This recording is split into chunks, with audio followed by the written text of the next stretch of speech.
Salut, c'est Vico, on est dans Hip Tips pour 20 minutes.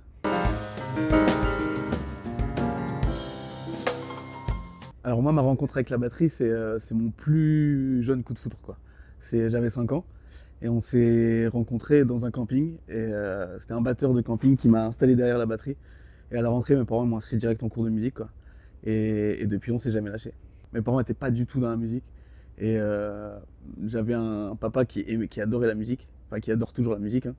Et je pense que c'est lui qui a fait que je m'intéresse autant à la musique. Mais non, non, je viens pas d'une famille de musiciens, pas du tout, quoi. Je suis le seul musicien de ma famille. J'ai eu beaucoup d'influences de partout. J'ai eu mon père qui écoutait du pop rock, j'ai eu ma mère qui écoutait beaucoup de variétés des années 80. J'avais les copains qui écoutaient beaucoup de rap et j'ai eu les copains de l'école parce que moi j'ai fait un bac littéraire. Et donc j'avais les copains qui étaient avec moi avec moi en cours qui écoutaient énormément de rock. Et je pense que j'ai baigné un peu dans tout. Je pense que ouais, 2018, quand j'annonce que je vais être le batteur du hip-hop français, je suis à un moment de ma vie où j'écoute énormément de hip-hop et en tout cas c'est ma porte d'entrée dans le monde de la musique, tu vois. Et donc bien sûr qu'à ce moment-là, j'ai envie de collaborer avec de plus en plus d'artistes hip-hop et j'ai cette dalle-là, enfin cette fin-là de vouloir multiplier, de mettre des noms à mon palmarès en fait. Et j'ai envie de devenir la référence dans le hip-hop français. Sauf que depuis, il s'est passé plein de trucs dans ma vie de musicien et d'homme, en fait, qui ont fait que ma vision de la musique a beaucoup changé, ma vision de ma carrière, de mes ambitions ont beaucoup changé, et maintenant j'ai envie d'être juste artiste, en fait. À force de collaborer avec des artistes, on devient, nous aussi on a envie de faire notre musique, en fait. Et j'ai eu envie de faire la musique, et il y a eu le premier pas à Sofiane, qui était mon ami, avant d'être cette star, tu vois. Il y a eu Ferdi qui est pareil, qui a été mon ami avant de devenir la star qu'il est. Et, euh, et donc pour moi, avoir des potes qui ouvrent la voie dans, en fait, dans la même direction que je veux faire, moi, c'est trop bien en fait. Et donc j'ai eu envie, et ces gars-là, il y a même Bezo à la trompette, qui m'a montré aussi comment faire et ce qu'il fallait faire, et ça m'a donné des envies, quoi. Alors ça s'est fait, c'est grâce à Thomas Roussel.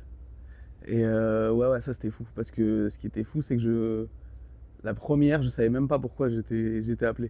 Donc c'était un truc très confidentiel. J'avais reçu un truc dans ma boîte mail avec juste 10 secondes d'une partie de batterie, tu vois. Et c'est fou, quoi. De démarrer. Moi, je viens d'un petit village, tu vois, du nord de la France, c'est trop bien. Mais de pouvoir après se retrouver dans une pub où il y a juste la voix de Pharrell et ma batterie. Mais c'est un accomplissement de dingue, quoi. J'ai toujours été passionné en plus par des musiciens qui alliaient la mode et la musique. Il y a des Miles Davis, James Brown, Michael Jackson, tous ces mecs avaient une DM hyper marquée, tu vois. Et ça m'a toujours fasciné d'allier ce côté spectacle à la musique.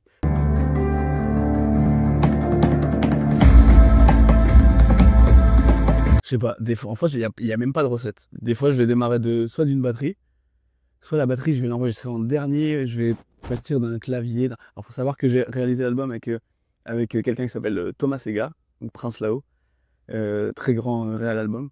Mais ouais, on partait je sais pas, d'inspiration, d'un synthé, et puis ça, puis une couche, ça inspire ça, et c'est juste des couches sur des couches, sur des couches, sur des couches, d'émotions, d'inspiration, qui font que le morceau naît, quoi. Et moi, des fois, j'interviens à la fin, comme je peux intervenir à la naissance du projet. Et enfin, quand je dis moi, c'est la batterie intervient soit à la fin, soit au début, mais j'ai pas de recette, quoi. Je me laisse vraiment bercer par ce que je ressens. Il n'y a pas de parole, justement. Et donc, le fait qu'il n'y ait pas de parole, ce que j'explique, c'est que c'est des voyages. Donc, ce que ça inspire, tu le mets, en fait, tu t'écris et tu le donnes en morceau.